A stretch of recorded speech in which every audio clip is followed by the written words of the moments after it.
She had the ultrasound photo in her purse. The good news, the best news of her life. She had rehearsed the words 100 times in the elevator. Damien, we're going to be parents. But when those penthouse doors slid open, the words died in her throat. Her husband, the most feared man in Chicago, had his hands buried in another woman's hair, kissing her beneath the chandelier they had picked out together in Milan. Serena Vale didn't scream. She didn't cry. She set the ultrasound photo on the dining table, picked up her purse, and walked back out the door. Forever. If this story already has your heart pounding, stay with me until the very end. Hit that like button, drop a comment with the city you're watching from. I want to see exactly how far this story travels. Now let's go back to where it all began. The night Serena Vale's life split in two, Chicago smelled like rain and diesel and something burning 3 blocks east of the river. She didn't know what was burning. She never asked. That was the thing about being married to Damien Moretti. You learned quickly which questions you were allowed to ask and which ones you swallowed whole and pretended didn't exist. She had been swallowing for 4 years. She was 31 years old, 5'4", with paint permanently embedded under her fingernails no matter how hard she scrubbed. She had dark eyes that people called beautiful at gallery openings, and then promptly forgot about because her husband walked into a room the way a pressure change walks into a room. Everybody felt it before they saw it. Damien Moretti was 6'2", broad across the shoulders, with a jaw like something quarried rather than born. He had the kind of face that made people step back without understanding why. She had fallen in love with that face at 26 and spent the next 5 years learning the cost of that particular decision. The pregnancy had been a surprise, not a bad one. That was the thing she kept turning over in her mind on the cab ride back from the clinic. It was not a bad surprise. She was 12 weeks along, the heartbeat strong and steady on the monitor, the technician smiling at her in that warm, professional way. Serena had sat in that paper-covered chair and felt something crack open inside her chest. Not break. Crack open. The way a seed does when it finally decides to become something. She had thought, he is going to change. She had thought it with the full, embarrassing sincerity of a woman who has been telling herself this particular lie for 4 years and almost believes it. Almost. She had looked at that grainy black and white image and thought that maybe this was the thing, the real thing, the thing that would make Damien Moretti set down whatever he was carrying and finally come home.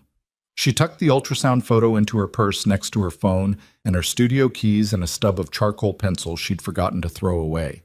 She told the cab driver to take her to the Moretti building on Michigan Avenue, and she watched the city slide past the rain-streaked window, and she breathed carefully, the way you breathe when you're trying to hold something fragile. The Moretti building was 42 floors of black glass and steel, and the penthouse occupied the entire top floor. There was a private elevator with a keypad. There were 2 men stationed in the lobby who knew her face and nodded her through without a word. She had learned not to think about what those men did for a living. Another thing she swallowed. The elevator took 45 seconds to climb from the lobby to the top floor. She had counted it once, early in the marriage, in the way you count things when you're nervous and don't want to admit it. 45 seconds. She counted it again now, her fingers loose around the strap of her purse, the ultrasound photo pressing gently against her ribs through the leather. The doors slid open. The penthouse was dark except for the chandelier in the main room, the one they had picked out together in Milan on their 2nd anniversary trip. A ridiculous and excessive structure of hand-blown glass and gold filament that Damien had pointed at and said that one in the flat, certain voice he used for everything. And she had laughed and said it was too much, and he had bought it anyway. It threw warm, fractured light across the marble floors in the evenings. It was throwing that light now. He was standing under it. His hands were in her hair. Serena's brain did that thing brains do when they encounter something they cannot immediately process. It simply refused. For 2 full seconds she stood in the open elevator doorway, and her mind offered her nothing. No thought, no sound.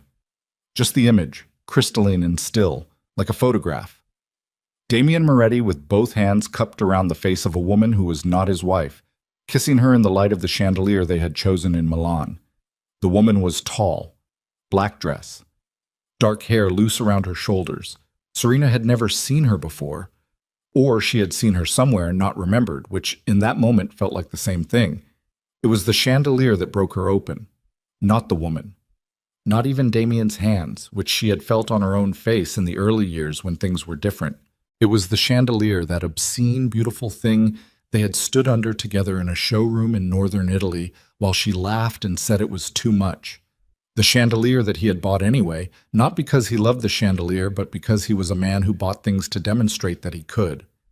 That was the thing she understood. In those 2 crystalline seconds, with complete and terrible clarity, he had never once bought something because it was right. He bought things because he could afford to, because refusing felt like weakness, because the only metric he understood was whether or not he had won. She had been something he bought.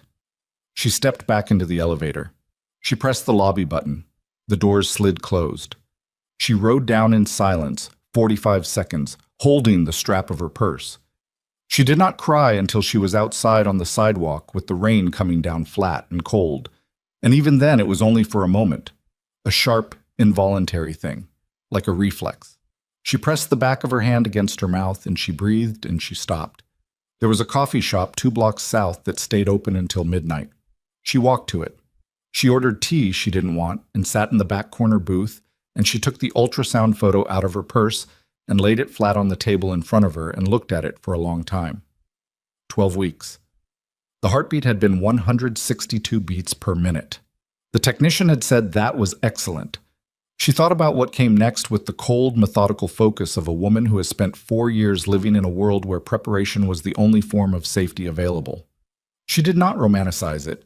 She did not tell herself stories about fate or signs or the right path forward. She looked at the problem the way she had been taught, by consequence, if not by instruction, to look at every problem inside that marriage. Practically. What do I have? What do I need? What is the window? She had a separate account.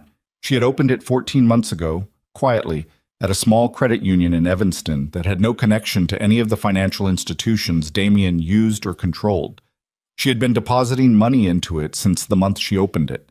Her gallery sales mostly, because her gallery sales were the one income stream that moved through channels entirely her own. Damien had never once attended one of her openings. He had sent flowers twice. Large arrangements, professionally assembled, carrying the unmistakable quality of something ordered by an assistant. She had been grateful for the oversight at the time. Now she understood it for what it was. The account had $43,000 in it. She had a storage unit in Wicker Park, rented under her maiden name, Vale, paid in cash on a month-to-month basis. Inside it, a rolling suitcase packed with clothes and documents, her original Social Security card, her passport, the old one she'd had before the marriage, before she became Serena Moretti in every official record, and a burner phone she'd bought with cash from a CVS in Logan Square and never once charged inside the penthouse.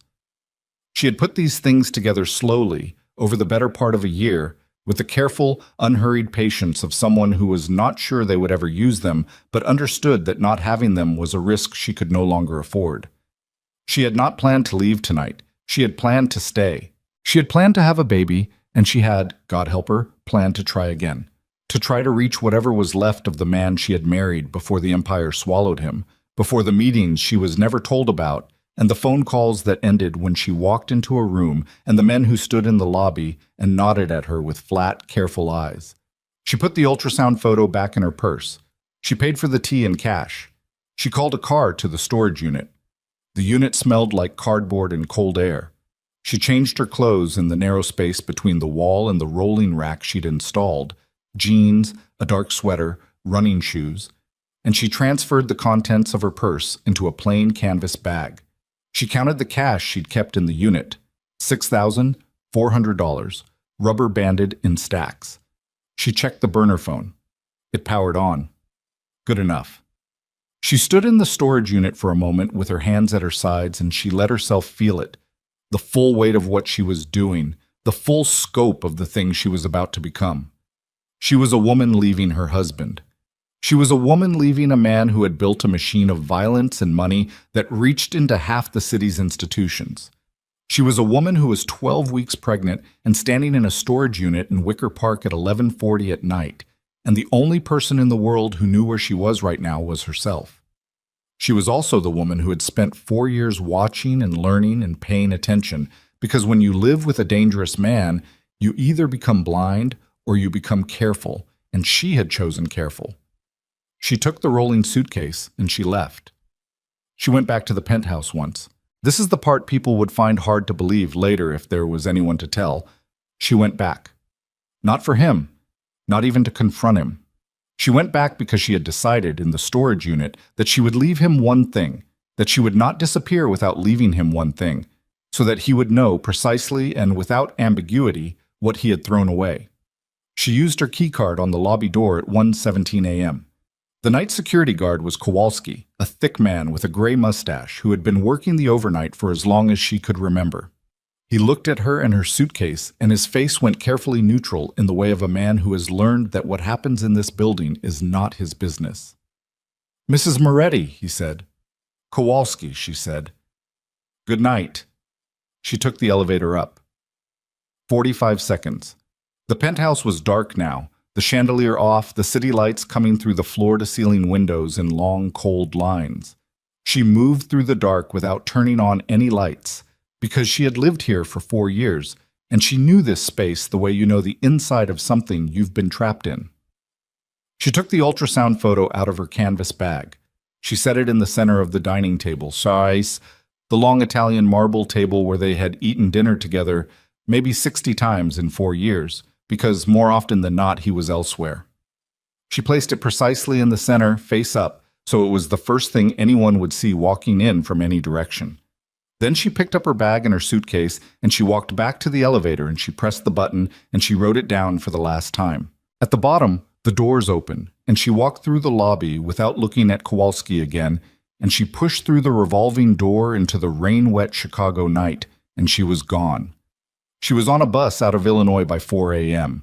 She had chosen the bus deliberately, no name required, cash fare, no cameras logging a license plate. She had a fake name already. She had worked it out months before, the way you work out a contingency plan in the back of your mind and tell yourself you'll never need it. The name was Claire Ashworth. She had practiced signing it. She sat in the back of the bus with her canvas bag on her lap and watched Chicago dissolve into the flat dark of the interstate, and she breathed steadily, and she did not look back. The baby was not yet a weight she could feel, but she felt it anyway. She pressed her palm flat against her stomach in the dark of the moving bus, and she thought, "I am going to keep you safe. I do not know how yet, but I am going to keep you safe if it takes everything I have left." 3 rows ahead of her, a man was snoring. The driver had the radio on low, something with a slow guitar and a woman's voice. The rain had followed them out of the city, and it tracked in long diagonal lines across the window beside her head. She was 300 miles and a completely different life away from finding out what Damien Moretti would do when he woke up to an empty penthouse and an ultrasound photo on the table and the full, crushing understanding that his wife had not just left him. She had taken his child. Back in Chicago, Damien Moretti woke at 6 a.m. out of habit. The trained, involuntary precision of a man who had spent his entire adult life in environments where sleeping past dawn could get you killed. He reached across his bed, and his hand found nothing. He lay still for a moment, aware of the absence the way you are aware of a sound that has stopped. He found the photo at 6:14 a.m. He stood over it for a long time without touching it. The morning light came through the windows and caught the glossy surface, and he could see it clearly. The curve, the small, dense shape, the white annotation at the bottom corner. 12 weeks. He stood there in the silence of the penthouse, and he held the edge of the table with both hands. And something happened behind his eyes that none of his men had ever seen, and never would. He called her number at 6:16. It rang 5 times and went to voicemail. Her voice said, "You've reached Serena, leave a message." He hung up. He called again. Voicemail. He called a 3rd time and listened to her voice until the beep, and then he said her name once, quietly, and hung up. He called his head of security at 6:19. By 7 a.m., they knew she was gone. No card activity after 11 p.m. the prior evening. No footage of her at O'Hare or Midway. No record of any flight, rental car, or hotel booking in her name. By 8 a.m., Damien Moretti understood that his wife, his quiet, careful painter wife, who had stood under a chandelier in Milan and laughed and told him it was too much, had not simply packed a bag and walked out. She had planned this. She had planned this with a precision and patience that exceeded anything she had ever shown him, because she had never shown him this side of herself. And the reason she had never shown him this side of herself was that she had been saving it. He picked up the ultrasound photo from the table with hands that were not entirely steady, and he looked at it for a very long time in the morning light. He had a child. He had had a child for 12 weeks and not known it, because his wife had been standing in a room somewhere working out exactly how far away she needed to be before she told him, and the answer, he understood now, looking at that small grainy image, was that she had decided the answer was never. She was gone. And the question keeping Damien Moretti standing in his penthouse at 8 a.m. with an ultrasound photo in his shaking hands was not where she had gone, though that question would consume the next several months of his life. The question was, what kind of man had he become? That the woman carrying his child had decided that disappearing was safer than staying. He was not sure he wanted to know the answer. But somewhere on a westbound bus, Serena Vale was pressing her palm against her stomach, and the answer was already 300 miles away from him, and getting farther with every mile of rain-dark highway that rolled beneath the wheels. The town of Crescent Bluff, Oregon, had a population of 4,000 and change, a harbor that smelled like brine and old rope, and the particular quality of quiet that only exists in places where nothing dramatic has ever happened. That was precisely why Serena chose it. She had found it 6 months before she needed it. She had been looking, in the careful way she looked at everything, methodically, without urgency, the way you shop for an emergency exit before the fire starts. She had driven through 3 coastal towns over the course of 2 separate weekend trips she told Damien were gallery research, which was true enough to be convincing and vague enough to be safe. Crescent Bluff had a hardware store, a medical clinic with a nurse practitioner who saw patients on a sliding scale, a coffee shop run by a woman named Dottie who had lived there her entire life and greeted strangers with the particular warmth of someone who had seen enough of them pass through to know most were harmless. It had a 2-bedroom apartment above a used bookstore on Harbor Street, advertised on a handwritten index card in the bookstore window, available for rent at $800 a month, utilities included, no credit check required if you paid 3 months up front in cash. She had paid 3 months up front in cash, under the name Claire Ashworth. The landlord, a retired fisherman named Gerald, who smelled like pipe tobacco and lived on the ground floor of the same building, had counted the bills twice, shrugged, and handed her a key on a plain ring. "You running from something?" he'd asked. Not accusatory, just direct, the way coastal people often were. "Aren't we all?" she'd said. He'd looked at her for a moment and then said, "Rent's due the 1st." That had been the whole of it. She arrived in Crescent Bluff on a Tuesday morning in late October, stiff from the bus and the 2-hour cab ride from the nearest city, with her rolling suitcase and her canvas bag and 12 weeks of a secret growing inside her that no one in this town would know about until she was ready. She carried her suitcase up the narrow staircase above the bookstore, and she unlocked the door, and she stood in the empty apartment and looked at the bare walls and the low ceilings and the window that faced the harbor, and she thought, this is enough. This has to be enough. She set her bag down. She put her hand on the wall. She breathed. Then she went to find the nearest grocery store because she hadn't eaten since the gas station outside of Portland, and the baby needed something more substantial than a bag of pretzels and sheer determination. Damien Moretti did not sleep for 31 hours after he found the photo. He sat in the penthouse with the ultrasound image on the table in front of him and his phone in his hand, and he made calls. Dozens of them. His voice was level throughout, that flat, careful control that had made him effective in rooms where losing your temper meant losing your leverage. But his jaw was tight enough to ache, and the men on the other end of the line knew, all of them, that this was a different kind of call than the ones they usually received. His head of security, a former Army Ranger named Briggs who had worked for Damien for 11 years, arrived at the penthouse at 8:30 in the morning with 2 other men and set up a rolling search operation from the dining room table. They ran her cards, her phone, her known associates. They pulled footage from every transit hub in the city. They contacted people at O'Hare who owed Damien favors. They did all of it in the methodical, efficient way of people who had done similar work before, and the answer they kept arriving at was the same answer, delivered in different forms. Nothing. "She's not using any card we have on file," Briggs said. He was standing at the end of the table, phone in one hand, notepad in the other. Big man, close-cropped gray hair, a face like unfinished concrete. No ATM hits, no hotel, no flight, no rental. Damien looked at him. "She has another account." Briggs paused. "We didn't know about another account." "Neither did I." He said it without inflection. "Find it." "That's going to take time. Bank records aren't—" "I know what bank records are, Briggs. Find it." Briggs found it 4 days later.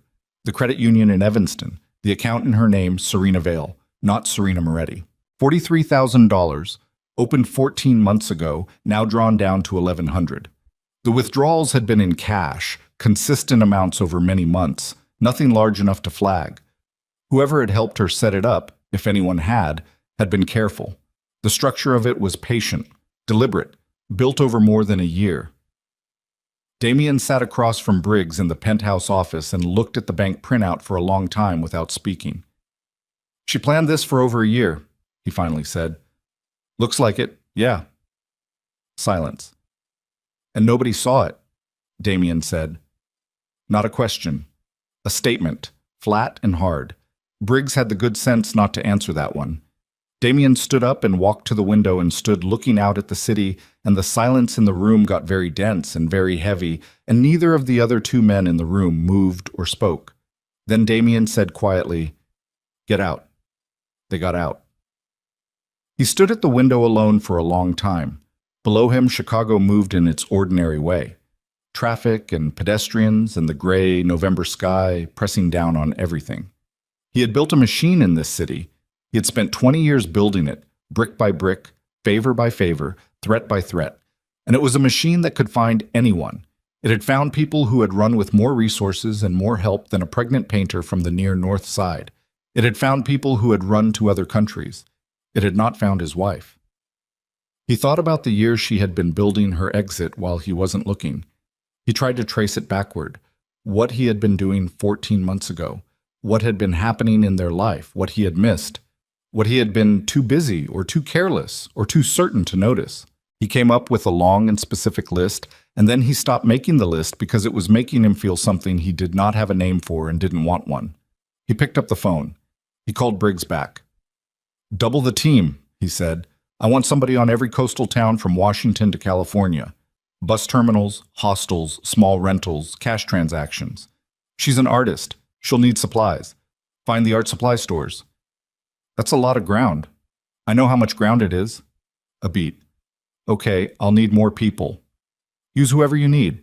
The woman who had kissed Damien under the chandelier was named Lena Vasquez. She was 34, beautiful in the specific, assembled way of someone who has worked very hard at it, and she had been in Damien Moretti's orbit for 8 months in a capacity that was officially described, in the rare conversations where it was described at all, as a business consultant. She specialized in identifying opportunities in the gap between what a powerful man wanted and what his wife wasn't providing.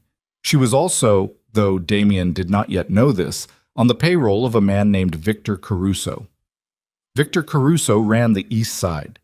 He was 61 years old, small and narrow-shouldered, with the patient, watchful quality of a man who had survived longer than anyone expected by virtue of never being the most interesting person in any room. He and Damien had maintained a cold, functional peace for 9 years, built on clearly drawn lines and a shared interest in keeping the city from erupting. It was the kind of peace that worked as long as both parties were strong enough to enforce it. Victor had spent the last 2 years quietly determining whether Damien was still strong enough. Lena sat in Victor's office on a Thursday afternoon 3 weeks after Serena had vanished and told him what she knew. Damien was distracted. The wife was gone. He was burning resources trying to find her. The internal machinery was not running the way it normally ran. She told him these things in the calm, organized way she told him most things, sitting with her legs crossed in the leather chair across from his desk, and Victor listened without interrupting. When she finished, He was quiet for a moment. "How distracted?" he said. "Enough," she said.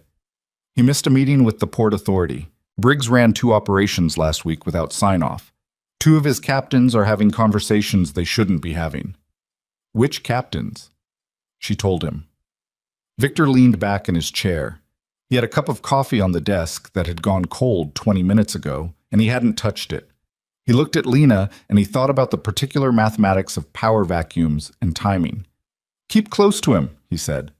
"I always do," she said. She was very good at her job. Back in Crescent Bluff, Serena was at 16 weeks when the morning sickness finally eased enough for her to work again. She had set up a studio space in the second bedroom of the apartment.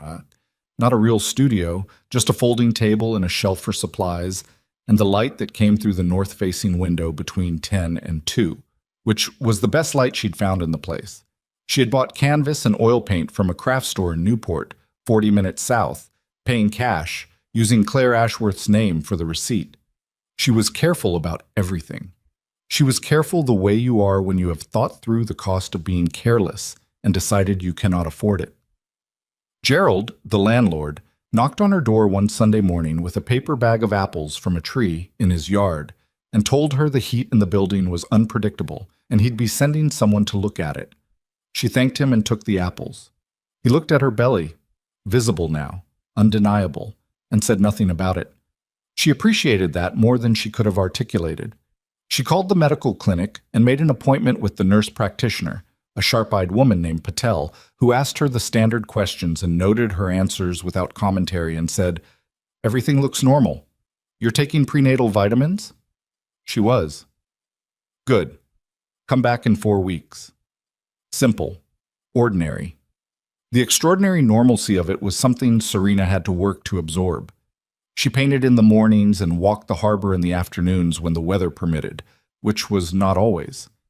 The Oregon coast in November was a gray and windy place, the ocean indifferent and enormous, the kind of landscape that put human problems in proportion, whether you wanted them proportioned or not. She walked with her hands in her pockets, and she let herself think about what she had left, which was different from missing it, and she let herself think about what she was building, which was different from hoping. She did not contact anyone from her previous life. Not her sister in Phoenix, who didn't know enough to be a threat but would ask questions Serena couldn't answer safely. Not her gallery representative in Chicago, who would worry. Not a single person who knew both names, Serena Vale and Serena Moretti, because every connection was a thread, and a thread was all Damien's people needed. She was alone in a way she had never been in her adult life. It was terrible and clarifying in equal measure. The first break came on a Wednesday, 6 weeks into the search. One of Briggs's people, a younger man named Duffy, who was thorough in the way that people are thorough when they are trying to prove themselves, had been working the art supply angle. He had built a list of independent art supply retailers within 200 miles of the Pacific coast, and he had been cross-referencing cash purchase records, which was slow going because most small retailers didn't keep clean records, and the ones that did weren't in the habit of sharing them. But Duffy was patient. He found a purchase record from a craft store in Newport, Oregon. Cash transaction, October 29th. Canvas and oil paints. The description on the receipt matched the medium Serena worked in. The date matched the window they were looking at. The name on the receipt was Claire Ashworth. Duffy brought it to Briggs at 9 in the evening. Briggs looked at it for 30 seconds and then called Damien. "Newport, Oregon," Damien said. "The store's in Newport. She could be anywhere within a couple hours of that. Coastal towns, mostly. We're pulling rental records. How long?" "Give me 48 hours. "You have 24. They didn't need 24. They had Crescent Bluff by the next morning. A cash rental above a bookstore on Harbor Street, under the name Claire Ashworth, paid 3 months up front. Retired fisherman landlord. Woman matching Serena's description. Dark hair. Visibly pregnant.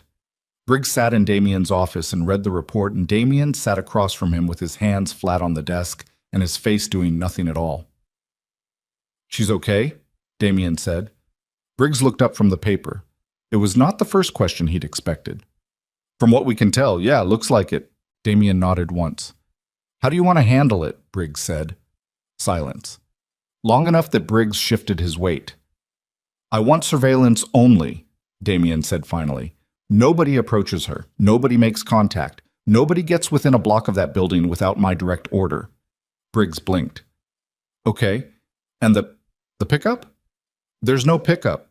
Boss, there is no pickup, Briggs. He said it quietly. Not the loud version of authority, the quiet version, which was worse. She's pregnant, and she's safe, and she left because she chose to. Nobody touches that. Briggs held the pause carefully. Victor's people are going to hear about this eventually. If they find out we've got resources tied up in Oregon, then we'll deal with Victor when it's time to deal with Victor. It might be sooner than you think. Damien looked at him. What do you know? Briggs put a second piece of paper on the desk. Lena Vasquez met with Victor Caruso 3 weeks ago. We just confirmed it. The room went very still. Damien looked at the paper. He picked it up. He read it.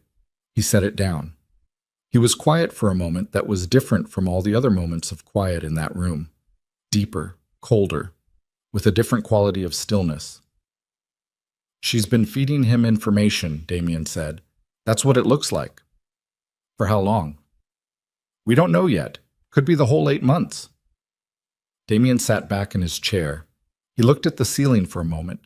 Then he looked at Briggs, and his eyes were the specific, dead flat kind that his men had learned over many years to read correctly, which meant, this conversation is over, and what comes next is not something I will discuss in advance. Find out what she gave him, Damien said. Everything. Then bring her in. And Victor? Victor's going to make a move. He's been waiting for weakness. Now he thinks he sees it. He picked up the pen on his desk and set it down again. Let him think he's right. For now. Briggs stood to go. Briggs. He stopped. The surveillance in Oregon. Rotate the team every 72 hours. Nobody stays long enough to be recognized. And I want a medical report. Whatever clinic she's using, whatever the nurse practitioner's name is, I want to know she's healthy. That's all I want to know. He paused. That and that she's not scared. Briggs studied him for a moment. Yeah, he said. Okay. He left. Damien sat in the office alone with both pieces of paper on the desk in front of him, the address in Crescent Bluff and the report on Lena Vasquez, and the full shape of what was happening became clear. His empire was already bleeding. Victor Caruso was already moving. The woman he had sent in was not an accident of desire. She had been a surgical instrument, placed and deployed by a man who had been planning this longer than anyone had realized. Damien had been managed, distracted. And while he had spent 6 weeks burning resources looking for his wife, the Foundation had been developing cracks that were no longer small. He opened his desk drawer and took out the ultrasound photo he had kept there since the morning he found it, and he held it for a moment in the fluorescent light of his office. And he looked at it the way a man looks at the one thing he cannot fix with money or force or leverage, with the slow, grinding recognition that he has already lost something that cannot be recovered by any method he knows. He put it back in the drawer.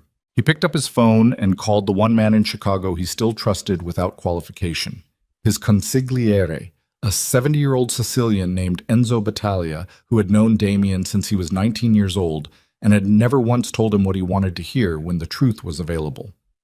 Enzo, he said when the old man picked up, I need to see you. Tonight? Enzo's voice was rough with age and cigarettes. Tonight. A long pause. How bad? Damien looked at the closed drawer. He thought about Serena walking the Oregon harbor in the gray afternoon light, building something quiet and ordinary out of the ruins of what he'd left her with. He thought about Victor Caruso sitting in his office making the calculations of a man who had just watched his enemy hand him the match and the kindling simultaneously. Bad enough, Damien said. He hung up. In Crescent Bluff, 2,000 miles west, Serena was standing at her studio window in the late afternoon watching the harbor lights come on one by one in the descending dark, her hand resting flat against the side of her stomach where the baby had started to move in the past 2 weeks. Small, tentative motions, like questions being asked very carefully by someone who wasn't sure yet what kind of world they were asking into. She didn't know about the surveillance team that had arrived that morning and taken up a quiet position near the harbor. She didn't know about Lena Vasquez or Victor Caruso or the fracture lines running through the empire she had escaped. She didn't know that Damien had found her address and chosen, for reasons she would not understand for a long time, not to use it.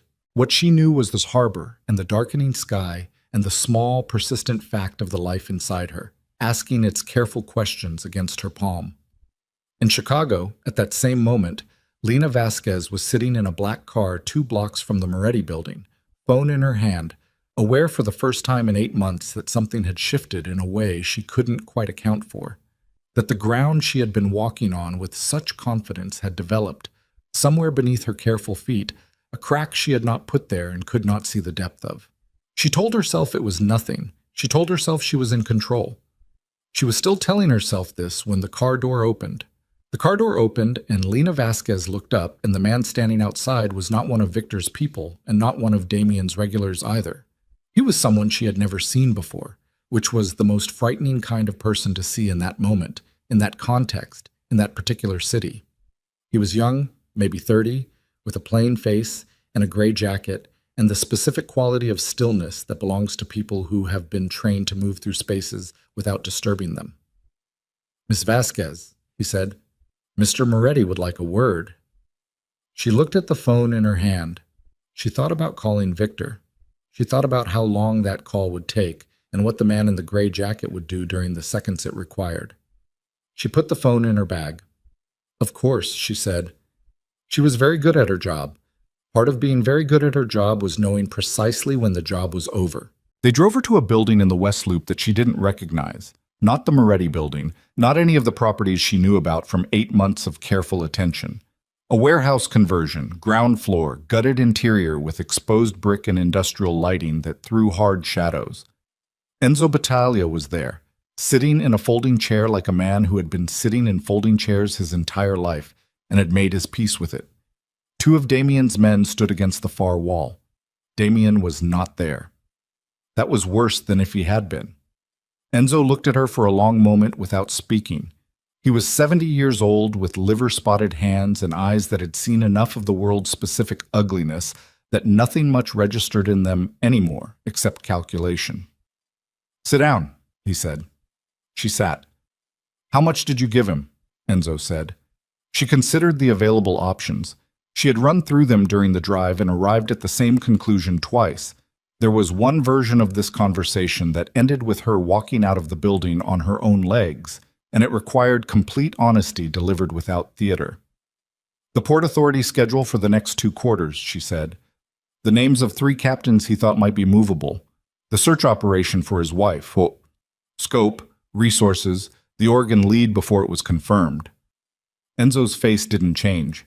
He reached into his jacket pocket and took out a pack of cigarettes and lit one and took a long drag and exhaled toward the ceiling. "The Oregon lead," he said. "Yes." "Before it was confirmed?" "Yes." He smoked in silence for a moment. One of the men against the wall shifted his weight. Enzo looked at the cigarette. "So Victor knows where she is," he said. The words landed in the room and stayed there. Lena looked at her hands. "He knows the general area. Newport, coastal Oregon. He may have the town by now depending on how quickly his people moved." Enzo stood up from the folding chair with the careful economy of an old man who has learned to conserve movement, and he walked to the far wall and stood with his back to her for a moment. Then he turned around. "Get her out of here," he said to the men against the wall. Not Lena. He meant someone else, somewhere else, and Lena understood that she was the least of his problems in this moment, which was its own particular verdict on her situation. He picked up his phone and called Damien. Damien was at the Battaglia family's restaurant in Wicker Park, a small, unremarkable Italian place that had been in Enzo's family for 40 years and served as the one location in Chicago that every relevant party understood to be permanently neutral ground. He was at the back table with a glass of water he hadn't touched when his phone rang. He listened. He said 3 words. "How long ago?" He listened again. His hand on the table was flat and still.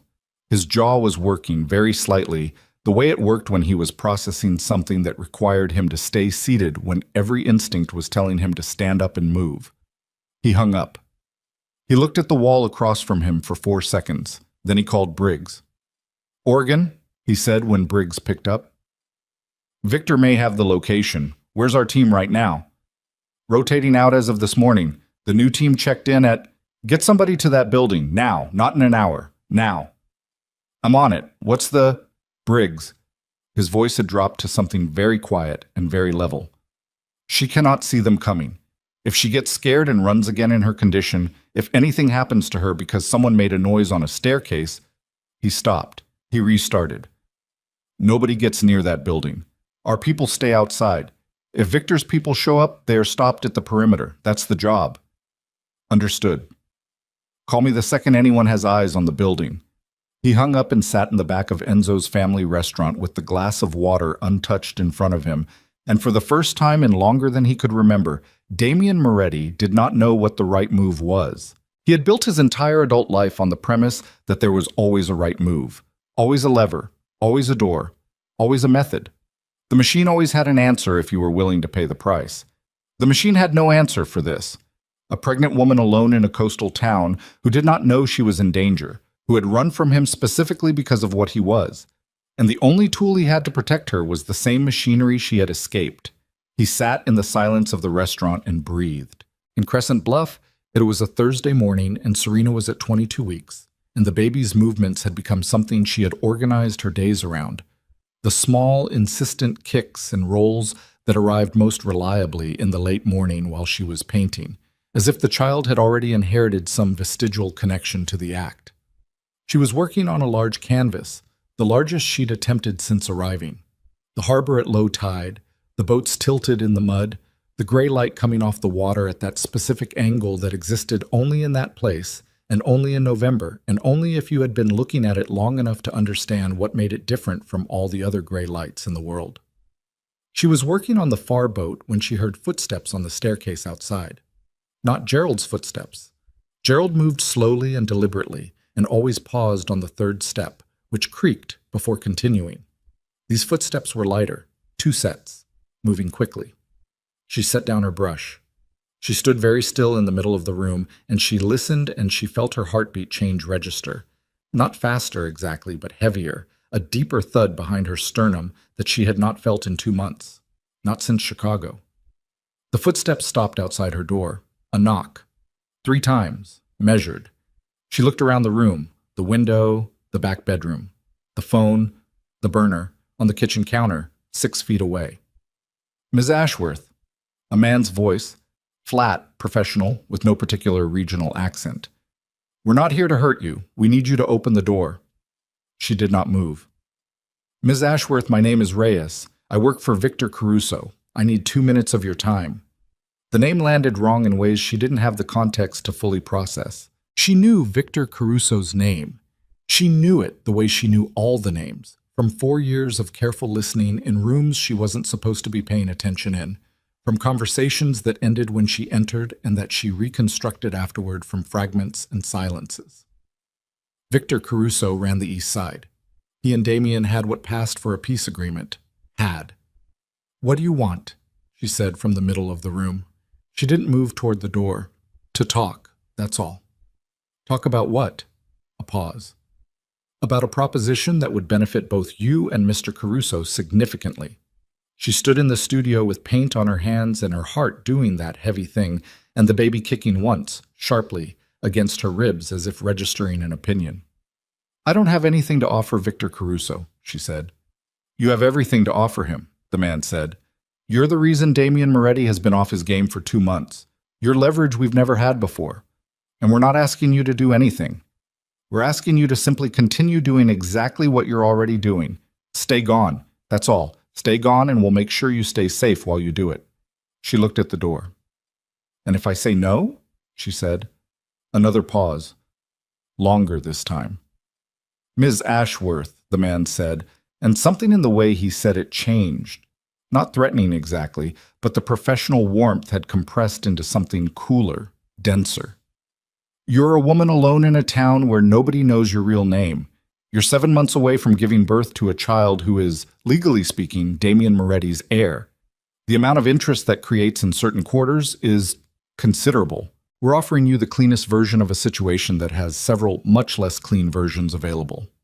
She stood there and she breathed and she thought about the word leverage and what it meant when it was applied to a pregnant woman in a rented apartment above a bookstore, and the thought was so cold and so clarifying that it burned through whatever remained of the composure she had been maintaining since October.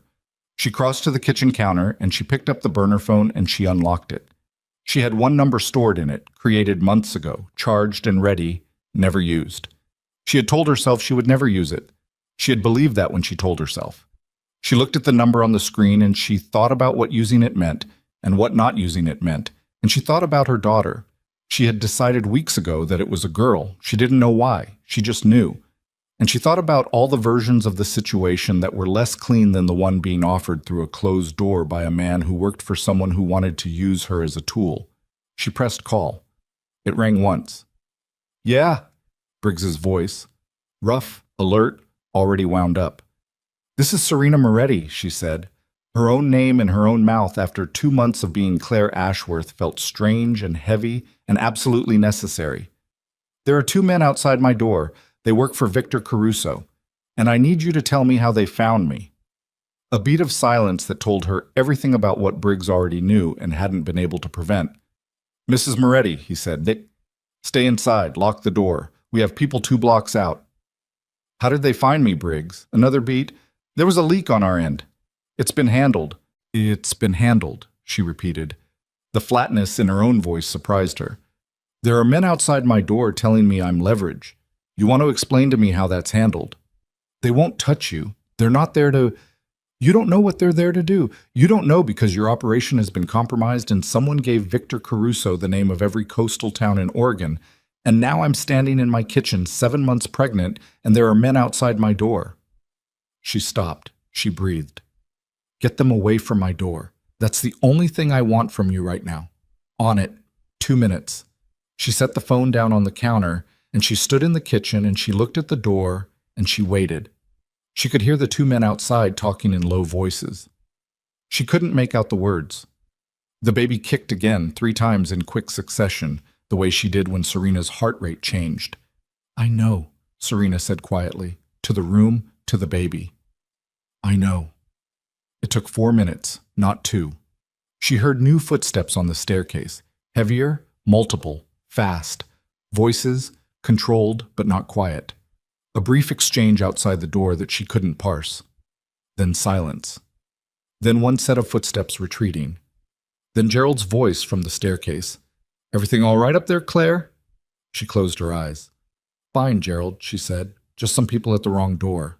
The fallout in Chicago happened fast and ugly in the way that things fall apart when the first structural crack finally gives. Not gradually, but all at once. Everything that had been under pressure releasing simultaneously. Enzo sat across from Damien in the restaurant that evening and laid out what they knew. Lena had been feeding Victor for the full 8 months. The Port Authority information had already been used. 2 of Damien's shipments had been intercepted by people who were not law enforcement. The cargo redistributed. A message sent in the language that messages were sent in that world. 3 of his captains had been approached and 2 had accepted. The 3rd had come to Damien, which was how they knew about the first 2. Damien sat and listened to all of it. He did not interrupt.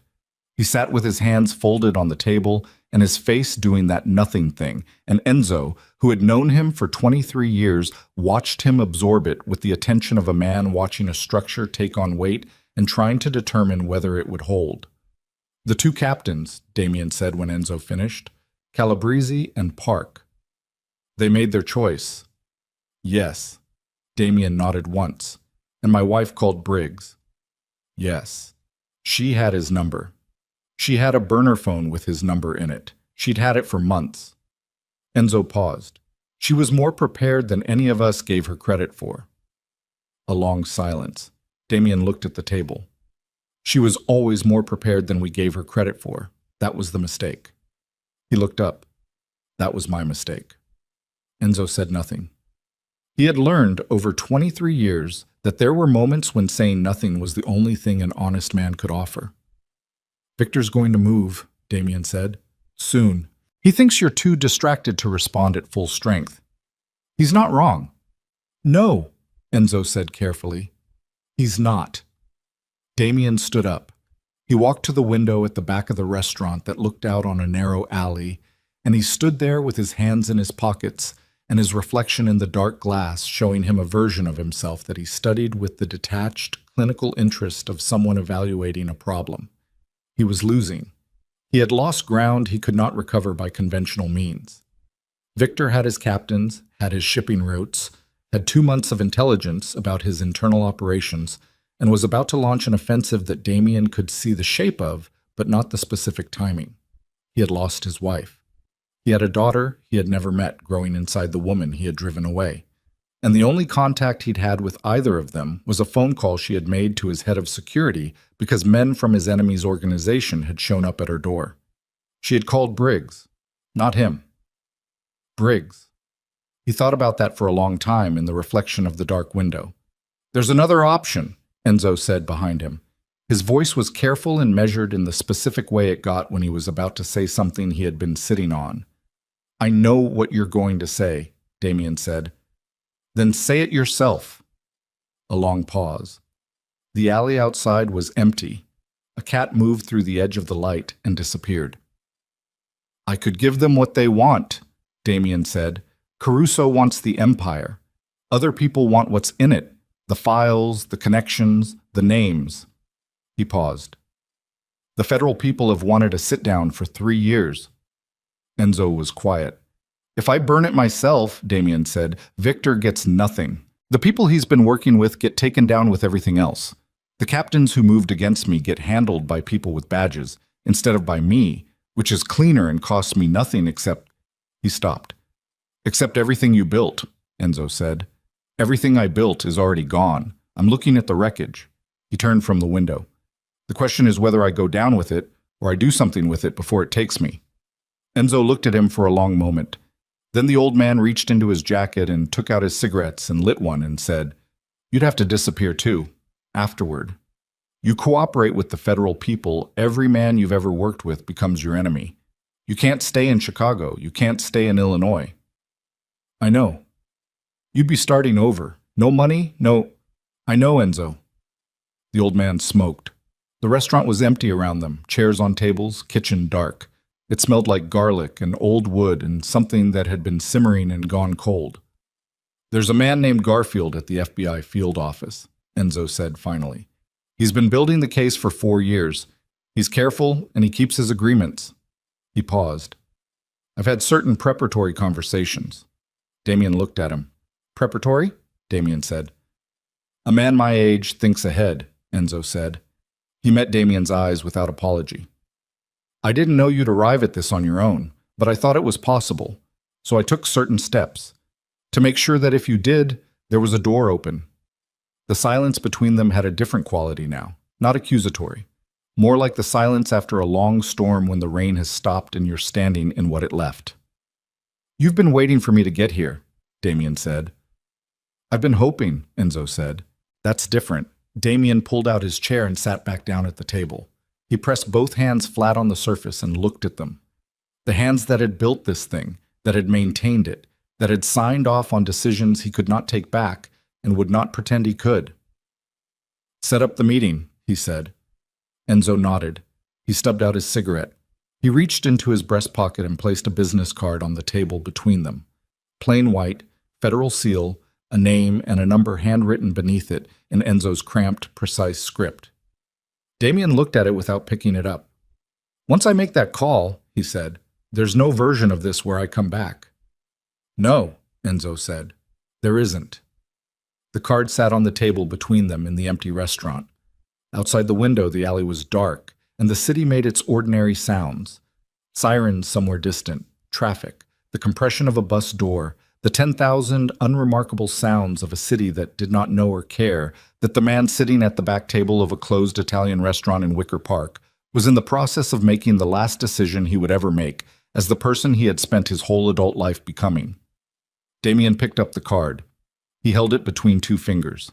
And 2,000 miles west, in a small apartment above a bookstore in Crescent Bluff, Oregon, Serena Vale sat on her bathroom floor with her back against the cold tile wall and her knees drawn up as far as her belly would allow, and the burner phone on the floor beside her, and she breathed the slow, deliberate breaths of a woman who has just understood that the life she built in secret is no longer secret, that the distance she put between herself and the danger was never going to be enough, and that the child pressing steady warm weight against her ribs from the inside is the only reason she has to decide, right now, in the next 10 minutes, whether to run again or to do something she has not yet allowed herself to consider.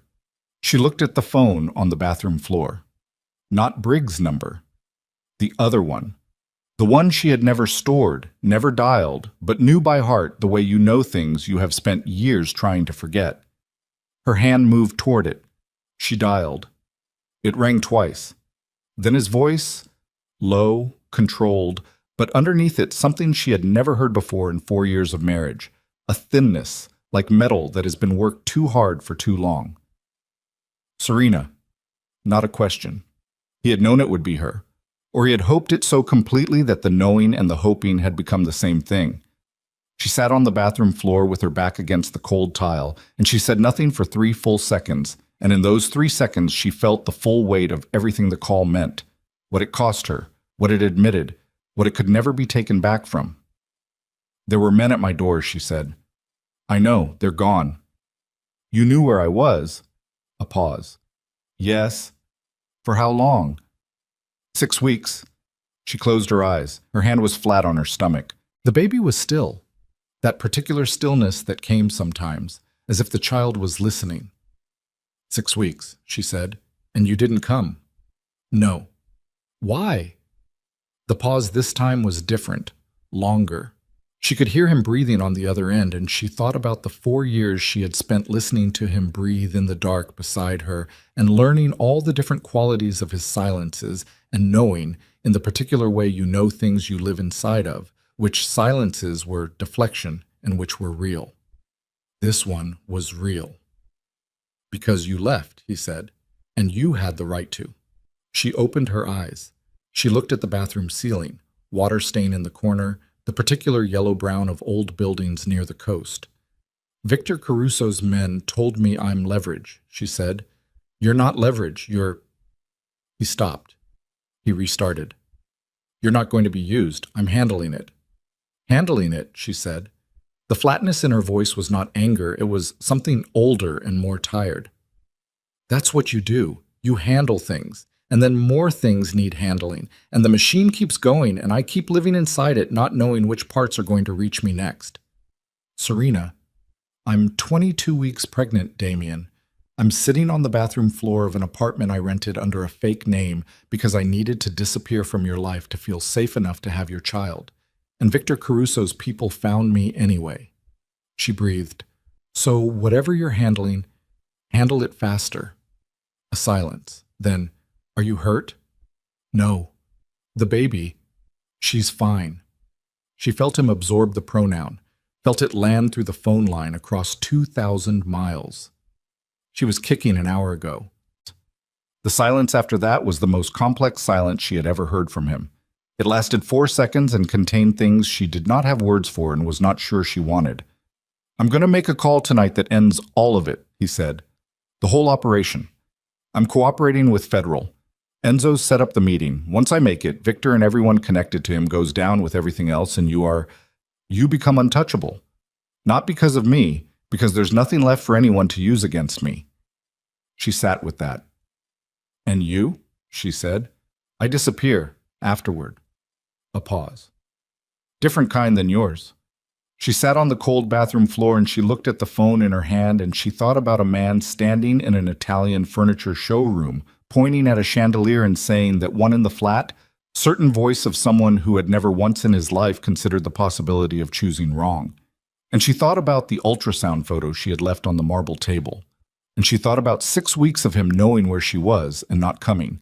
And she thought about how those 6 weeks were the first evidence she had in 4 years of marriage that the man she had married was capable of choosing something that cost him over something that served him. She didn't say any of that. Make the call, she said. Then we'll talk. She hung up. She sat on the bathroom floor for another minute. Then she put her hand on the edge of the tub, and she pushed herself up slowly, the way you move at 22 weeks when the weight distribution of your body has become someone else's negotiation. And she went to the kitchen and filled a glass of water and stood at the window looking at the harbor in the dark. She drank the water. She breathed. She waited. Damien called Garfield at the FBI field office at 11:47 p.m. on a Thursday. The call lasted 9 minutes. When it ended, he sat in the back office of Enzo's restaurant with the business card on the table in front of him and the particular quality of stillness that follows a decision that cannot be unmade. Briggs came in at midnight. He looked at Damien's face and then at the business card and then back at Damien's face. "It's done?" Briggs said. "Meeting's tomorrow morning, 10 a.m. Briggs sat down. He put his elbows on his knees and he looked at the floor. He was a former Army Ranger and he had worked for Damien Moretti for 11 years, and he had done things in that time that he would not discuss and would not revisit, and he was not a sentimental man, but he sat in that chair and looked at the floor for a long moment before he said anything. "There are people who are going to want to stop that meeting from happening," he said. "Yes." "Victor's going to find out. He's got someone in the federal building or close enough to it. He'll know by morning." "I know. So between now and 10 a.m., we need to still be breathing," Damien said. "Both of us. Enzo, too." Briggs looked up. "That's a short window for a lot of exposure." "Then we don't expose ourselves." He stood. "Enzo goes to his daughter's place in Evanston tonight. Off the grid. You and I stay mobile. We don't sleep in the same place twice. We don't use the cars they know about. And we meet Garfield on foot through the Michigan Avenue entrance at 9:55. He paused. "I need 2 men I trust completely between now and morning." "Martinez and Cho," Briggs said without hesitation. "Get them. They're going to know what they're walking into. Tell them anyway. Let them choose." Briggs stood up. He extended his hand. Damien looked at it for a moment and then shook it, firmly, the brief grip of 2 men who have worked together long enough to dispense with what doesn't need to be said. "Oregon," Briggs said before he left, "my team's still on the building. Keep them there through tomorrow afternoon. After the meeting, she won't need them." Briggs nodded. He left. Enzo came in from the kitchen where he had been making coffee that nobody was going to drink, and he set a cup in front of Damien and sat across from him. The 2 men looked at each other across the table in the empty restaurant, and the years between them were present in the room the way old furniture is present, solid and unremarked upon, simply there. "You should go to Maria's," Damien said. "Tonight." "I'll go in an hour," Enzo said. He picked up his coffee. "Sit with me for an hour first." Damien sat. They didn't talk much. They didn't need to. Enzo drank his coffee and Damien looked at the table and the restaurant made its settling sounds around them, and outside the city moved in its indifferent way. And neither of them mentioned what would happen after the meeting because the after was a different country that neither of them had maps for yet. At 1:15 a.m., Enzo put on his coat, picked up a small bag he had apparently packed before arriving, and walked to the door. He stopped. "You were never the machine," he said without turning around. "The machine was always something you built. You can walk away from something you built." He opened the door and went out. Damien sat alone in the restaurant for 10 more minutes. Then he sent one text from a burner phone to a number in Crescent Bluff, Oregon. "Meeting at 10. After that, it's over. All of it. I'll explain when I can. Keep your door locked tonight." He did not sign it. She would know. He left the restaurant through the kitchen, out the back, into the alley. Briggs was waiting with a car she'd never seen, a plain gray sedan with Martinez in the driver's seat. Damien got in without a word, and they drove into the city night. Victor Caruso found out at 3:40 a.m. His man in the federal building's administrative office was a low-level clerk named Hendricks, who had been on Victor's payroll for 6 years, and who sent a text to a number that forwarded to a number that eventually reached one of Victor's lieutenants, a compact, efficient man named Rawls, who woke Victor with a phone call.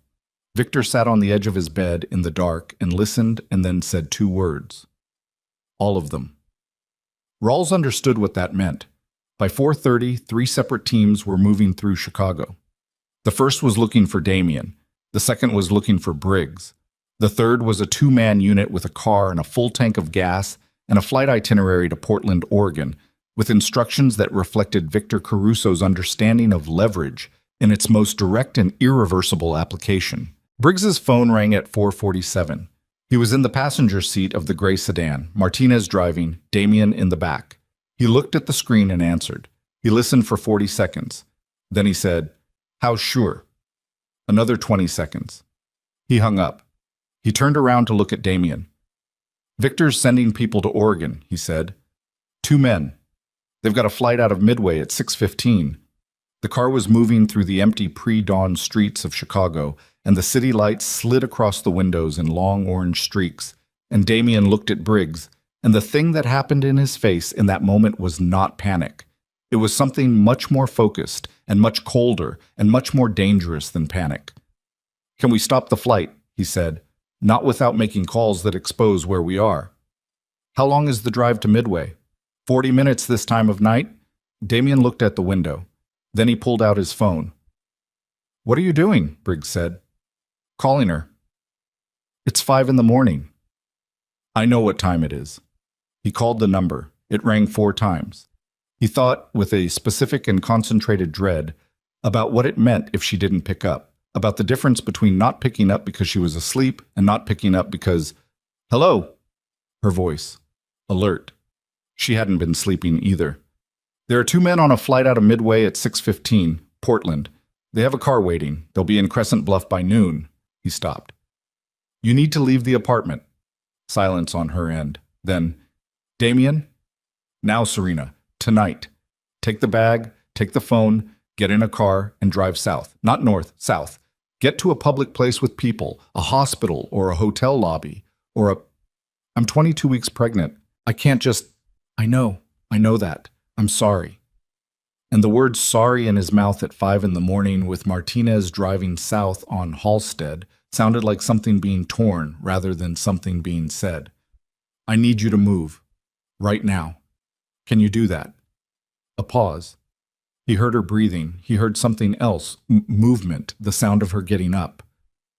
"There's a hospital in Newport," she said. 40 minutes south. "Go there. Check in. Give them your real name, your maiden name, Vale. Real name and real insurance if you have any.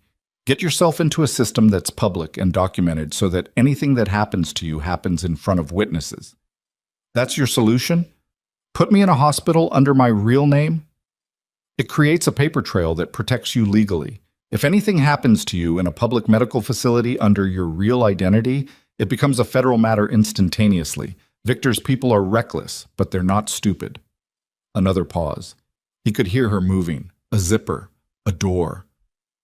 "This is insane," she said quietly. Not to him. To herself. To the general situation. To the cost of the life she'd married into that was still reaching her 2,000 miles away at 5 in the morning on a Thursday. "Yes," he said. "It is. Are you safe?" He almost didn't register the question because it was the last question he expected. He sat in the back of the moving car and his wife asked him, from a bathroom above a bookstore in Oregon, whether he was safe, and the sheer involuntary humanity of it hit him somewhere he didn't have adequate defenses for. "Working on it," he said. "Work faster," she said. "She needs a father." She hung up. He sat with the dead phone in his hand for a moment. Then he leaned forward. "Midway," he said to Martinez. "Boss, if those 2 men get on that flight, I'm not making my 10 o'clock meeting because I'll spend the next 6 hours trying to intercept them in Oregon, and I'll lose the window with Garfield, and Victor wins everything. So we go to Midway." He paused. "Briggs." "Yeah." "Call Martinez and Cho." "Cho's in the back," Briggs said. Damien looked to his left. Cho, young, Korean-American, the quietest man Damien employed, was sitting in the far corner of the back seat with his hands in his lap, looking forward. He had been so still for so long that Damien had half forgotten he was there. "How long have you been awake?" Damien said. "All night," Cho said. "You know what we're doing?" "Going to the airport," Cho said. "Sir?" Damien looked at him for a moment. Then he said, "Martinez." "Already heading there," Martinez said from the front. The gray sedan turned south and accelerated, and the Chicago night flew past the windows in streaks of orange and dark, and Damien sat in the back with his phone in his hand, and the full weight of the next 5 hours pressing down on everything, and the knowledge that what happened in those 5 hours would determine everything that came after. Not just the meeting, not just the empire, not just Victor Caruso, but the woman driving south on a coastal highway, in the dark in Oregon, and the daughter who had his eyes, and was not yet born, and had already, by the simple fact of her existence, rearranged every priority he had ever held. Midway Airport at 5:20 in the morning was half-lit and hollowed out. The overnight travelers draped over chairs, the coffee stands just opening, the departure board cycling through the first flights of the day with the mechanical indifference of machines. Damien and Cho moved through the terminal on foot, while Briggs and Martinez stayed with the car in the upper level of the parking structure, engines running. Briggs had the description: 2 men, early 40s, traveling under the names the intel had provided. The 6:15 to Portland was departing from Gate C11. Damien and Cho moved through the terminal with the unhurried pace of travelers and the focused attention of men who were doing something other than traveling. They found them at C8. 2 men seated near the windows, carry-on bags, dressed for the Pacific Northwest, dark jackets, practical shoes. One was reading something on his phone. The other was watching the concourse with the specific trained attention of someone whose job required monitoring entrances. He spotted Damien at the same moment Damien spotted him. 3 seconds of stillness. The kind of stillness that only exists between people who have each correctly assessed what the other one is. Damien walked toward them. He walked at the pace of a man who is not trying to avoid anything, with his hands visible and his face doing that nothing thing, and he sat down in the empty seat directly across from the 2 men, the way you sit down in an airport, casually, with the weariness of a long night, except that nothing about him was casual, and the man watching the concourse knew it, and the man on the phone had looked up and knew it too. "I know who sent you," Damien said. He kept his voice at conversation level. Around them, the terminal moved in its ordinary early morning way. "I know where you're going, and I'm telling you right now, in a public airport with 200 cameras and 30 witnesses, that if you get on that flight, you will spend the rest of your life wishing you'd made a different choice this morning." The concourse watcher looked at him without expression. He was the senior one. That much was clear. "Mr. Moretti," he said, even and professional, "we're just catching a flight." "You're not catching a flight," Damien said. "You're going to Oregon to put pressure on a pregnant woman who has nothing to do with whatever Victor thinks he's accomplishing." He leaned forward slightly. Not threatening, just present, very present. "Victor's finished. By 10 o'clock this morning, everything he's built is going to be in the hands of the federal government, including the names of everyone he's been using for the last decade, including both of yours." He paused. "That flight lands at 9:40. The meeting is at 10. You do the math." The senior man looked at him. Something moved through his face, not fear exactly, but recalculation. The specific expression of a man doing math in real time and arriving at an answer he doesn't like. "And if we just don't get on the flight," the second man said, younger, less controlled. "What's that worth?" "It's worth whatever you make of the next 12 hours before everything changes," Damien said, "which is more than you'll have after." He stood up. He straightened his jacket. He looked at the senior man one more time. "She's pregnant," Damien said. Quiet. No performance in it, just the fact, laid down like a stone. "She's alone. She doesn't know anything about any of this beyond the fact that men keep showing up at her door. Whatever you think this is worth, it is not worth that." He turned and walked back through the terminal. Cho fell in beside him without a word. They walked the length of the concourse and took the escalator to the upper level and got back in the gray sedan, and Briggs looked at him. "Well?" Briggs said. "We wait," Damien said. 10 minutes. They sat in the parking structure in silence. At 5:42, Briggs's phone buzzed. He read the text. "They didn't board," he said. Damien let out a breath. It was not dramatic. It was the quiet, contained release of a man who has been holding something very heavy for a very long time and has just been permitted to set it down for a moment before picking it up again. "Drive," he said. "We need a place to hold until 9. Martinez pulled out of the parking structure and into the pre-dawn Chicago streets, and the city was beginning to lighten at the edges, but that gray-pink wash that comes before the sun actually commits to anything. And Damien looked at his phone and saw no message from Serena and took that as the best available news. At 5:58, a text arrived from the Crescent Bluff number. "At the hospital. They have good coffee. She's moving a lot this morning." He read it twice. He put the phone in his jacket pocket. He looked out the window at the lightning city. His city. The city he had spent 20 years threading his will through like wire through a wall. and he thought about what it meant to walk into a room at 10 o'clock and hand all of it over. And he thought it felt like setting down something he had been carrying so long he had stopped noticing the weight. The car drove. The city came up around them. The clock on the dashboard read 5:59, and 4 hours and 1 minute separated Damien Moretti from the last act of the life he had built and the first uncertain step toward whatever came after it. In the passenger seat, Briggs was on the phone. In the back, Cho had his eyes closed. Not sleeping, just conserving. Martinez drove with both hands on the wheel in the early morning light. None of them spoke. And Victor Caruso, waking in his house on the east side to a phone call from Rawls telling him the Oregon flight had been aborted, sat up in the dark and for the first time in 9 years felt the specific nauseating sensation of a plan that has been running perfectly beginning to tip, not falling yet, just tipping, the way a tall thing tips in the moment before gravity decides to have an opinion about it. And he picked up his phone and made the call that would determine whether he could stop what was coming before the clock ran out.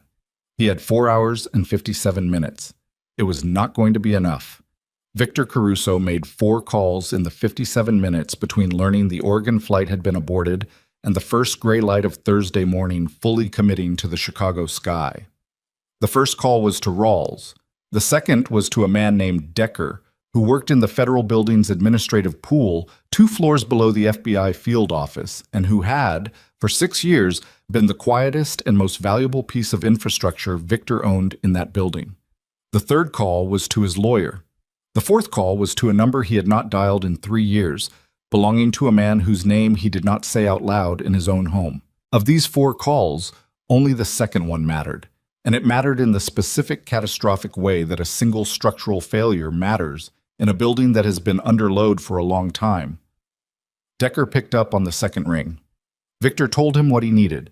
The meeting had to be delayed, disrupted, or reported up the chain through a back channel before 10 a.m. Decker listened and was quiet for a moment and then said something Victor had never heard him say in 6 years. "No," Decker said. Victor held the phone. "Decker." "They arrested my supervisor last night," Decker said. His voice was shaking in the specific way of a man who has been scared for hours and is now too tired to hide it. "Whatever you think I can do, I can't do it. I'm done.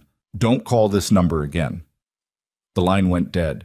Victor sat in the dark of his bedroom and held the phone and did the arithmetic.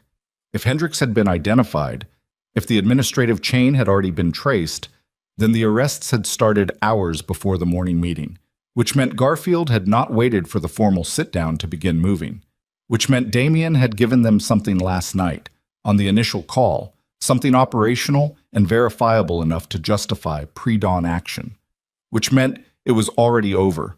Victor Caruso was 61 years old, and he had survived in the specific environment of organized crime for 38 of those years through the application of patience and the precise reading of when a situation had passed the point of intervention. He sat on the edge of his bed in the dark, and he read this situation, and the answer was very clear. He called his lawyer back. "I need to come in," he said.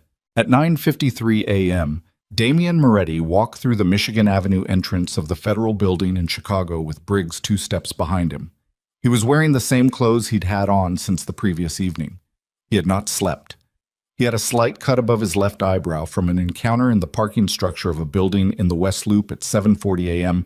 that had involved 2 of Victor's people and 17 very compressed minutes, and which had ended with Briggs taking a hit to the ribs that he was not discussing and Martinez's sedan having a rear window that no longer existed. The cut had stopped bleeding somewhere around 8:15. He had not done anything about it except press the back of his hand against it until it stopped. He walked through the lobby of the federal building with the cut on his face and dried blood at his collar and the accumulated weight of a night that had cost him things he was still tallying, and the security guard at the desk looked at him and started to say something, and Briggs produced credentials that stopped the something before it started. Special Agent Garfield met them at the elevator. He was 53, sandy-haired, with the patient, evaluating eyes of a man who had spent 30 years listening to people tell him things they had previously insisted they would never tell anyone. He looked at Damien's face. He looked at the cut. "Rough night," Garfield said. "Is Victor in custody?" Damien said. Garfield studied him for a moment. His lawyer called us at 6:40 a.m. He's coming in voluntarily. Damien absorbed that. Decker? Arrested at 4:15, along with 6 others in the administrative support chain. Garfield paused. We moved early, based on the preliminary information from last night's call.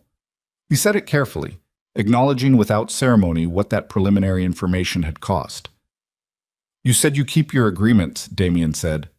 We do. My wife is in a hospital in Newport, Oregon. She's pregnant.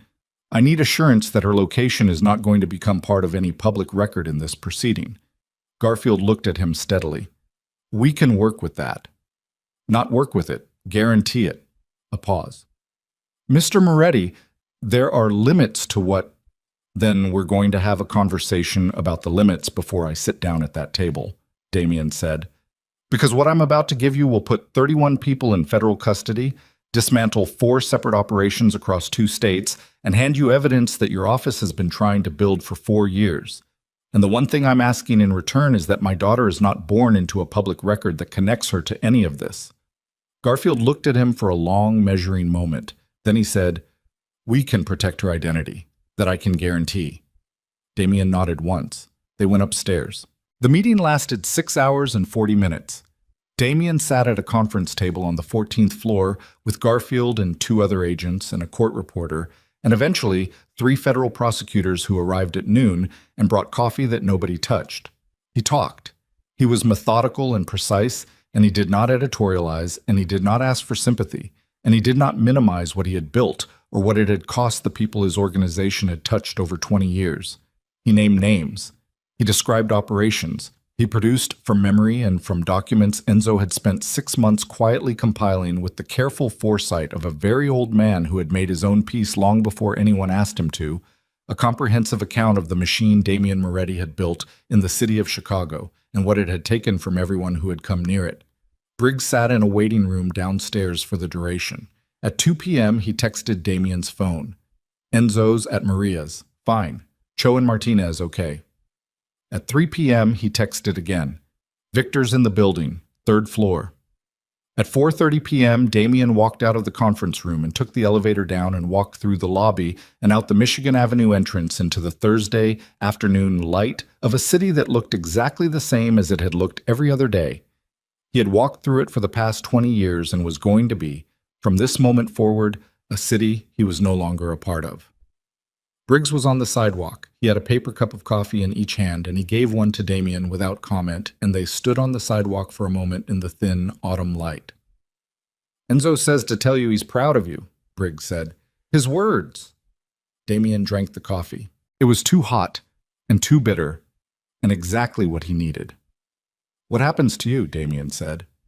Briggs shrugged, one shoulder, the way he shrugged when he was being deliberately minimal about something that mattered. I cooperated separately 2 weeks ago. He paused.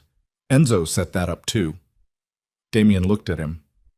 He's very thorough, Briggs said, for a 70-year-old man. Damien looked back at the street.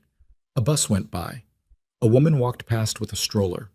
An ordinary Thursday afternoon in a city that had no idea what had just concluded 14 floors above its head.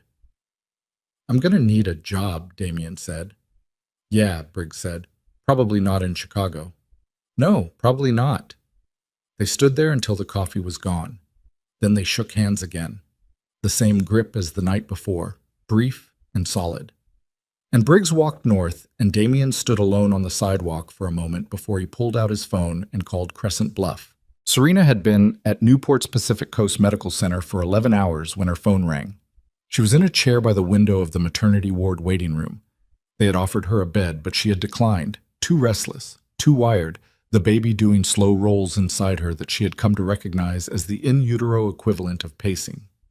She had drunk 3 cups of mediocre coffee and eaten a granola bar from the vending machine and talked briefly with a nurse named Yolanda, who had asked if there was anyone she wanted them to call, and to whom Serena had said no in a tone that closed the question without being unkind about it.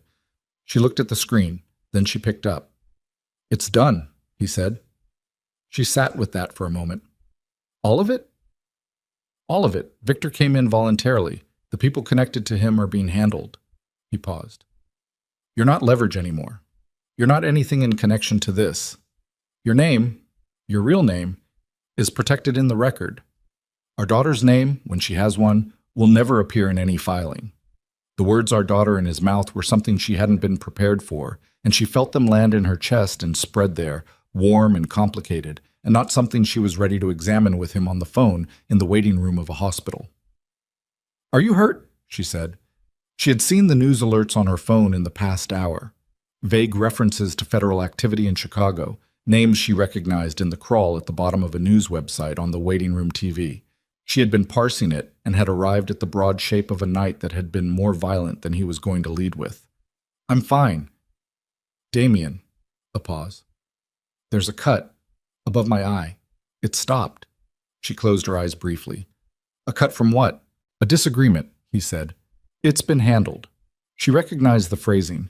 The same thing Briggs had said about the leak, the same reflexive compression of violence into management terminology that was the language of the life he had just spent 14 hours dismantling.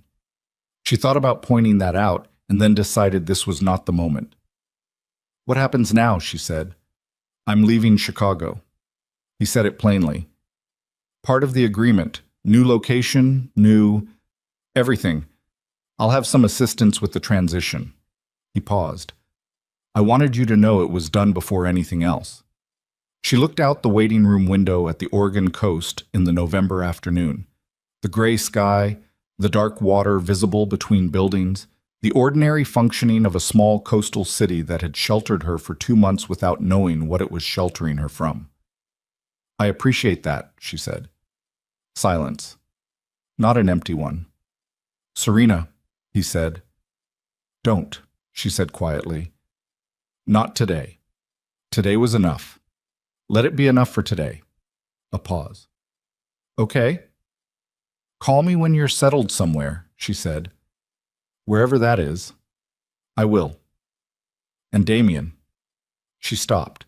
She looked at her hand on her knee, paint still under the nail of her index finger, a permanent condition, the one thing that had followed her intact from her old life to this one. "What you did tonight, with the federal people," she paused. "That was the right thing." Silence on his end. The kind of silence that receives something rather than deflects it. "Little late," he said finally. "Yes," she said, "but not too late. There's a difference." She paused. "Sleep, wherever you are.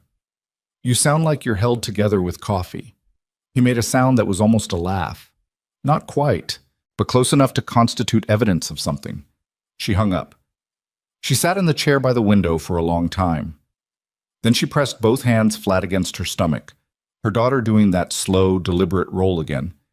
And she breathed, and she let herself feel all of it at once, the full accumulated weight of the past 2 months, the night bus out of Chicago, the storage unit in Wicker Park, the harbor at low tide, the men outside her door, the bathroom floor, the ultrasound photo on the marble table, the chandelier. She let herself feel it without drowning in it. That was the skill she had spent 4 years learning and the past 2 months perfecting. The ability to hold a thing fully without being held by it. Then she stood up, smoothed her shirt over the curve of her stomach, and went to find Yolanda the nurse and tell her she was ready to go home now, and to thank her for the coffee and to ask if someone could call her a cab. Crescent Bluff in February was not dramatically different from Crescent Bluff in November. The same gray light, the same enormous indifferent ocean, the same harbor with the boats tilted in the mud at low tide. What was different was that Serena's studio window now had curtains she had made herself from fabric bought at the general goods store on Main, and the studio had a second folding table because the first one was no longer large enough, and Gerald had fixed the heat and it worked reliably now, and Dottie from the coffee shop had started saving the morning's first cinnamon roll for her because Serena came in every weekday at 8:30, and Dottie liked her in the uncomplicated way that small-town people like regulars who are consistent and polite and don't cause problems. Aurora Vale was born on January the 14th at 6:22 in the morning at Pacific Coast Medical Center in Newport, Oregon, in a room with a window that faced east and let in the first light of a clear winter morning. She weighed 7 pounds and 2 ounces. She had a full head of dark hair, and she arrived in the world with an expression of profound evaluation, as if she had already assessed the available options and was reserving judgment. She had her father's eyes. Serena had known she would. The delivery nurse had asked if there was someone to call, and Serena had said, on an impulse she didn't fully examine, yes, and had given Gerald's number, because Gerald was downstairs and because she did not want to be alone in the hour after, which was a different admission than she had been ready to make in November, but which February, apparently, had made possible. Gerald had come up in his robe with his pipe tobacco smell and sat in the corner chair without being asked and without speaking, which was exactly what she had needed. And after an hour had gone back downstairs and left a note on the door that said, "Congratulations, Claire," and then crossed out Claire and written Serena.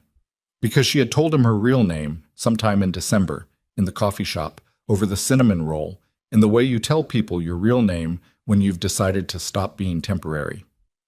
She sent Damien a letter 3 weeks after Aurora was born. 1 page, handwritten. She told him his daughter existed, that she had his eyes, and that someday they would need to meet, but only when Serena decided the time was right. She did not include a phone number. She included a photograph. Aurora in the yellow blanket Gerald had bought at the drugstore, eyes open, that evaluating expression fully intact. She mailed it to an address in Bozeman, Montana that Briggs had sent her in a text 6 weeks prior with no explanation other than the address itself, which was explanation enough. Damien received it on a Tuesday. He was living in a 2-room apartment above a hardware store on a street that smelled like pine resin and cold air.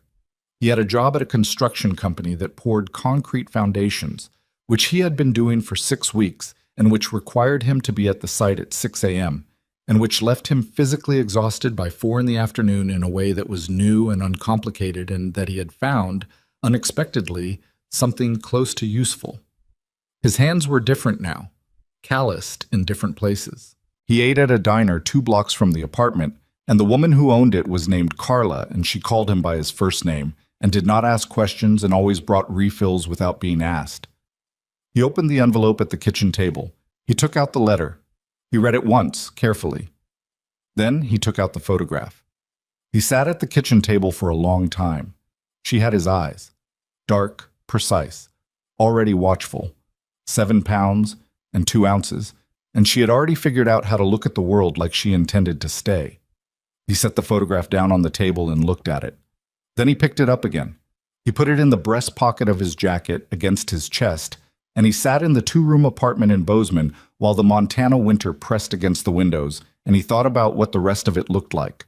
The version of the years ahead that was built from ordinary materials, from concrete foundations and diner refills, and a daughter he had never met who would someday, when her mother decided the time was right, extend her hand toward him and need him to be someone worth reaching for.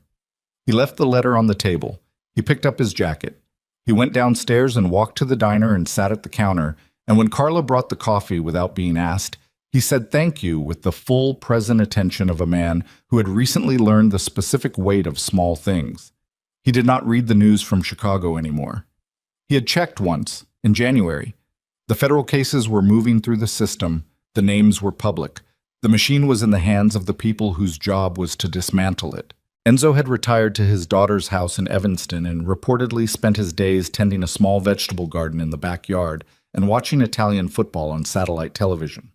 Briggs was working private security for a logistics firm in Indianapolis, which suited him in ways Chicago never entirely had. Martinez had gone back to his family in San Antonio. Cho, as far as anyone knew, had simply ceased to be findable, which seemed like a conscious choice and was almost certainly the right one. Victor Caruso had pleaded not guilty, and then, 4 weeks later, pleaded guilty, which was the mathematics of a man who had been given an accurate count of what the prosecution was holding. He would not see the outside of a federal facility until he was well into his 70s, if then. Lena Vasquez had cooperated fully with federal investigators. She had provided testimony about the structure of Victor's intelligence operation and the chain of contacts within Damien's organization that she had accessed. In exchange, she received a sentence that was measured in months rather than years. She was, by all accounts, very good at cooperating, which was consistent with her general skill set. She left Chicago when her sentence was served and was not heard from again, which seemed like the appropriate resolution to her particular story. 8 months after Aurora was born, On a Sunday afternoon in September, when the light on the Oregon coast was doing the specific gold thing it did in the early fall, Serena sent Damien a second letter. This one had a phone number. It also had an address, not Crescent Bluff, but Portland, where she had moved in June to a ground-floor apartment with a real studio space and a backyard with a gate and a neighborhood with a school 2 blocks away that she had walked past twice and studied with the careful, forward-looking attention of a woman who was already thinking about what her daughter was going to need in 3 years. The letter said, "She's walking. 8 months and she's already walking, which apparently is early and which I blame entirely on you, since I have never once in my life been in a hurry. Come to Portland if you want to meet her. Call first. Give me a week's notice. And understand that this is not a reconciliation. This is her father meeting his daughter. What that grows into, if anything, will be determined by what you do next, and after that, and after that." He called on a Tuesday. She picked up on the third ring. "Tuesday the 8th, she said. 1 p.m. There's a park 2 blocks from my apartment." "I'll be there," he said. "I know," she said. "That's why I called." She hung up. He drove from Bozeman. It took 11 hours. He left at 2 a.m. Tuesday and drove through the Montana dark and the Idaho mountains and the wide flat stretch of eastern Oregon and then the slow rise of the Cascades and down into the wet green of the western slope and into Portland at noon with 1 hour to spare. He parked on a residential street and sat in the car for a few minutes with his hands on the wheel and the engine off.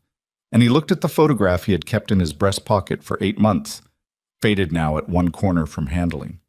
And then he put it back and got out of the car. The park was small, 2 benches, a patch of grass, a low climbing structure in primary colors. Serena was standing near the bench furthest from the street, wearing a gray coat, her dark hair loose. She looked different and not different, stronger in the way that people who have been through something look stronger, not harder exactly, but more certain of their own outline, like she had arrived fully at the dimensions of herself and was no longer estimating. She was holding Aurora on her hip. The little girl was watching him from the moment he came through the park gate. Serious, evaluating, precise. That expression from the photograph, applied now to a living face with dark eyes that were unmistakably the same as his. He stopped a few feet away. He did not move closer. He let them both look at him. Serena said nothing for a moment. Then, "Her hair is from me.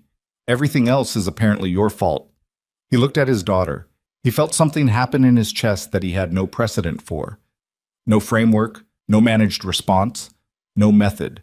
It was simply the fact of her, 7 months old and already upright, and watching him with the full, unfiltered attention of a person who had not yet learned to pretend. "Hey," he said, to Aurora. Quietly. Aurora looked at him. She grabbed a fistful of Serena's coat collar and held it, and kept looking. "She doesn't warm up fast," Serena said. "She decides." "Yeah," he said. "I know where she gets that." A pause. The park was quiet around them. Somewhere a dog was barking. The September light came through the trees in long, warm angles. "How's Montana?" Serena said. "Cold," he said. "Good concrete." He paused. "I'm learning things." She looked at him steadily. "What kind of things?" "How to be on time without it being a power move," he said. "How to eat alone without it being a strategy." He paused. "How to let a day be just a day." She kept looking at him. He held it. He had learned, in Bozeman, to hold being looked at without deflecting. "That's a start," she said finally. Aurora released her mother's collar. She leaned forward in Serena's arms, angling her body toward him with the particular physicality of a child who has made a preliminary decision and is in the process of testing it. Her hand came out, small, open-palmed, reaching with the absolute, uncalculated directness of someone who has not yet learned caution. He didn't move toward her. He stayed still. He let her reach. Her fingers found his, wrapped around the tip of his index finger. Held on. He felt it go through him like current through a wire, from her fingers to his hand to somewhere in the center of his chest where the machine used to run and where there was now just a quiet space that he was still learning to inhabit. This small grip, this tiny, complete grip on one finger of a hand that had signed off on things he would carry for the rest of his life. And she held it the way she held her mother's collar, without hierarchy or strategy, just because it was there and she had decided it was hers to hold. He did not cry. He was not going to pretend he was close to it. What he felt was too large for crying, too structural. The way earthquakes aren't dramatic in the moment, just an undeniable rearrangement of what everything stands on. "Hi, Aurora," he said. Quiet. No performance. She looked at him, and her mouth did something that was not quite a smile, but was adjacent to one. The expression of a person completing an assessment and finding the result acceptable, provisionally. Serena was watching him. She had been watching him with the same unbroken attention since he walked through the gate. He looked up and met her eyes. "You going to be back next week?" she said. "Yes," he said. "And the week after?" "Yes." "And when she's 2 and she's difficult, and when she's 4 and she doesn't understand why her parents aren't together, and when she's 7 and she asks you a question you don't know how to answer?" "Yes," he said. Simple, without elaboration, because elaboration was what he would have offered before, the managed, articulate version of a commitment that was really a performance. Not this, just yes. She held his answer for a moment. Then she looked at her daughter, who still had her fingers wrapped around his index finger and was studying a bird in the tree above them with the same evaluating intensity she had applied to him. "Okay," Serena said. "Same time next week." She did not offer more than that. She did not close the distance between them or soften the terms or imply that any of the rest of it was resolved or resolving. She was not that woman anymore, the one who softened things because the alternative was frightening. She was 33 years old, with paint under her fingernails, and a daughter on her hip, and a life she had built herself from nothing, in the specific way you build things when you have decided that what you build has to hold. And she was offering him exactly what she had said she would offer. This. A park. A Sunday. A daughter learning whether her father was someone worth reaching for. He had 6 minutes before Aurora let go of his finger and turned her attention back to the bird, and then to a leaf on the ground, and then to the buttons on Serena's coat. When she let go, she did not reach again. She looked at him once more, that same complete patient look, and then tucked herself back against her mother with the satisfied air of someone who had gotten what they needed from an interaction and was ready to move on. He stood in the September light and watched Serena gather Aurora against her and say something quiet to her in the tone that existed only between a mother and a very small child, private and complete. And he understood that what he was seeing was not a version of the life he had destroyed. It was something his wife had built from the wreckage of it, something entirely hers, strong and deliberate and real, which she was, with full knowledge of what it cost and what it required, choosing to let him stand at the edge of. He did not deserve the chance. He knew that with the same clarity, he knew the weight of concrete and the Montana winter and the small particular sound of a diner coffee pot at 6 a.m. He did not deserve it, but she was offering it anyway, not from sentiment, not from love, not from anything so simple as forgiveness, but from the same clear-eyed, deliberate calculation she had applied to everything since the night she set an ultrasound photo on a marble table and walked out of a life that had never fully been hers. She was offering it because Aurora deserved a father, and this man standing in the park with calluses on his hands and a photograph worn soft at the corner in his breast pocket was the one available for the job, and the question was simply whether he would show up, next week and the week after and the year after that, in the ordinary, unspectacular, non-negotiable way that showing up requires. He said goodbye to Serena at the park gate. Brief, practical, correct. She nodded. Aurora had fallen asleep against her shoulder with the instantaneous ease of children who can decide to be done with a day and simply end it. He walked back to his car. He drove 2 hours south to the coast, and he stopped at a point where the road ran close to the water, and he got out and stood at the edge of the bluff and looked at the Pacific, enormous, gray-green, indifferent to everything that was not itself. And he stood there until the wind got cold enough to matter. Then he got back in the car. He had a long drive back to Montana. He had concrete to pour at 6 a.m. Thursday. He had next Sunday to prepare for, in the specific, unglamorous sense of a man who is learning, late and at significant cost, that preparation is not always about exits. Sometimes it is simply about being ready to stay.